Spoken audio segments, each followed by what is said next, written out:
Right, so hello and welcome back to Books and Things, and welcome to another video, and today I thought I would do a bit of a book haul.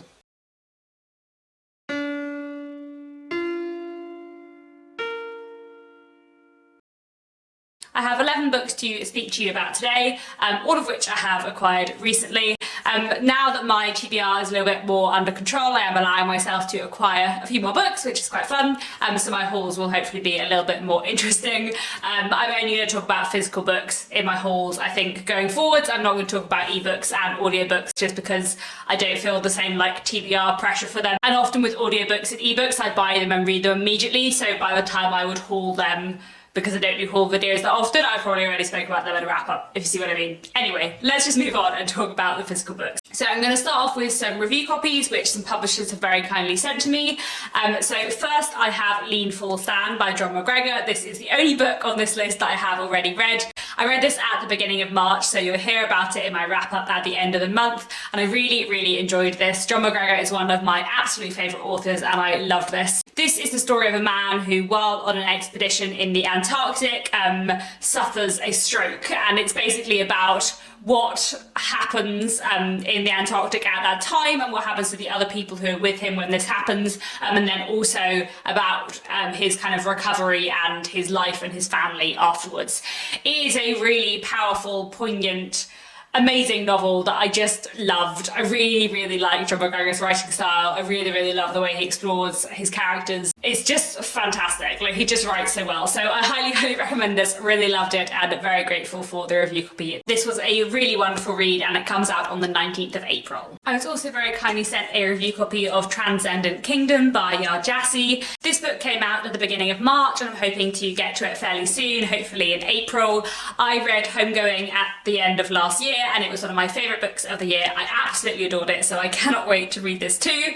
I believe it's about a young woman looking into her kind of family history after the death of her brother, and it sounds wonderful. I loved Homegoing so much. I'm sure I will really enjoy this, so very much looking forward to getting to this soon. I also was sent a review copy of Fragile Monsters by Catherine Menon by the publishers, and this is one I'm really excited about. I think this is a story about a young woman who is visiting her grandmother in Malaysia, and while she's visiting her, we kind of go back into the family's past and look at the family's history from 1920 to the present day in Malaysia, kind of exploring what happened to her grandmother when she was young and kind of moving forward through the generations. That's what I seem to gather from the synopsis and what I can find out about online. It sounds really wonderful and very much my kind of thing. I like stories that go through lots of generations and that look at history and social change over a long period of time. The way this book's been described actually sounded to me a little bit like Homegoing, which is one of the reasons why I'm really excited for it. So again, hopefully we'll try and read this quite soon. This came out in January and it just sounds wonderful. Then I also have two books that I have also mentioned on my channel recently in the video I did about the Walter Scott Prize long list. The people at the Walter Scott Prize very kindly sent me these two books,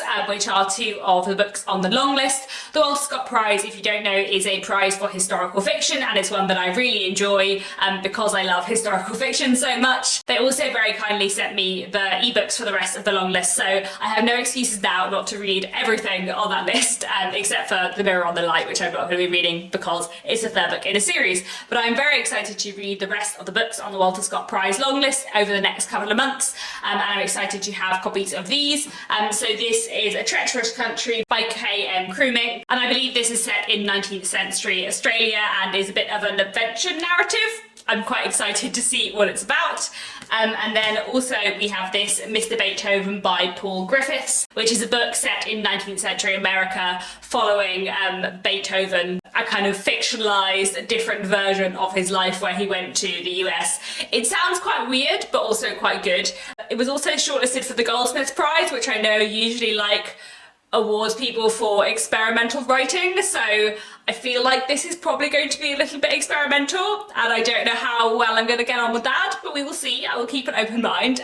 So very excited to get to both of those and the rest of the books on the Walter Scott Prize long list. I expect a lot of my books in April will be historical fiction, but we will see. I have so many reading plans for April and I'm bound not to get through everything that I want to get to. I also have a couple of presents on this list from family and friends, kind of late Christmas presents and so on. I was given this book. This is The Works likes of Hayao Miyazaki. Miyazaki is the director of lots of Studio Ghibli films. I'm a really massive fan of Studio Ghibli, so I think this should be a really interesting read. It's just like got a lot of details about his work as a kind of animator and director, and all of the different films that he's worked on. So I think this should be a really interesting read. In general, I'm not like massively into film, but I'm hugely into Studio Ghibli. It's like the one area of film that I'm a massive fan of and that I'm always really excited about. So I think this should be a really interesting read. I might end up saving it for non-fiction November, but we will see. I also have this is Bailey's Cafe by Gloria Naylor. This is a novel from the 1990s, which I believe follows various characters who are all kind of linked by the fact that they either work in or go to this particular cafe. It sounds really, really interesting. I really like the idea of a book set around a cafe and all the different people that visit it. And I've heard amazing things about Gloria Naylor, specifically from Helene from Books by Lane. It sounds like Gloria Naylor is an amazing writer, and there's several other things by her that I'm interested in reading. So really looking forward to this. And if I enjoy it, I'm sure I'll read more by Gloria Naylor in the future. I also have this, which Nick gave me. This is the Dale Mark Quartet, Cart and Swinder by Diana Wynne Jones. Diana Wynne Jones is a middle grade author who I really, really like, who Nick read a lot of as a child, and I've been slowly getting into her as an adult. And I've read quite a lot of her books before, but this is the start of a new series, which I haven't read anything by before. So I'm really looking forward to this.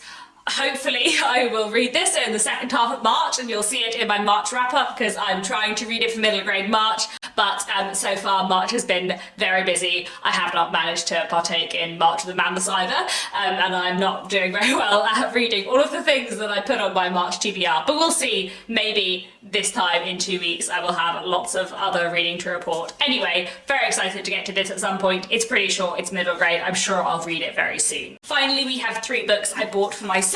First, we have Hamnet by Maggie O'Farrell. I have heard truly amazing things about this all over BookTube and everywhere in the world since it came out. So earlier on, way at the beginning of 2021, I got a copy for myself. I am very excited for this. I think this should be a really interesting, compelling, wonderful read.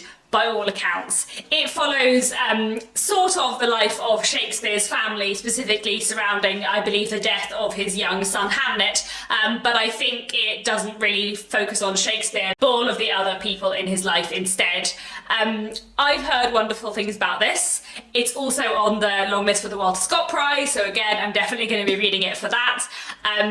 And hopefully I'll really love this. I feel like this book has been so hyped that either I'm going to completely love it, or it's going to be incredibly disappointing because everyone has told me how truly amazing it is as a work of historical fiction.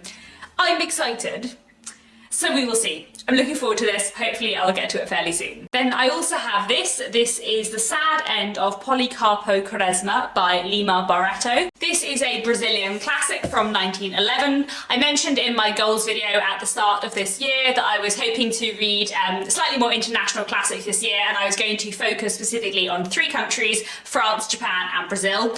And this is one of the Brazilian classics I have picked up for that. I've heard very good things about this. Basically, for this particular challenge I'm setting myself, I'm going on recommendations and what's available.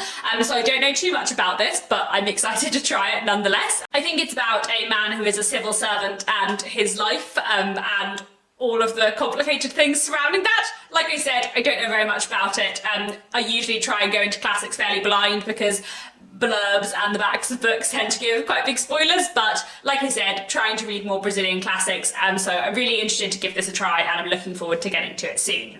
Finally, we have this beauty, Clara and the Sun by Kazuo Ishiguro. I am so excited for this book.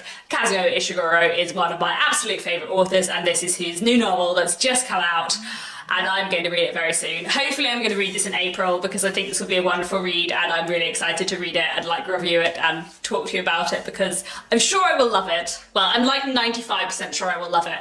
The only Kazuo Ishiguro book I haven't loved was The Berry Giant, but that was his last novel. However, we will see. This, I believe, is about someone called Clara who is a kind of AI robot sort of thing, an artificial friend, and I guess her sort of becoming sentient, I think. That's what I've gathered about it from hearing about it, and from reading a little bit about it. But I've also tried to like keep myself relatively spoiler free and not find out too much about this book. Like I haven't even watched any reviews of it yet because I'm really keen to make sure that I go into it like just with all of the hopes and expectations and no other thoughts inflicting on mine.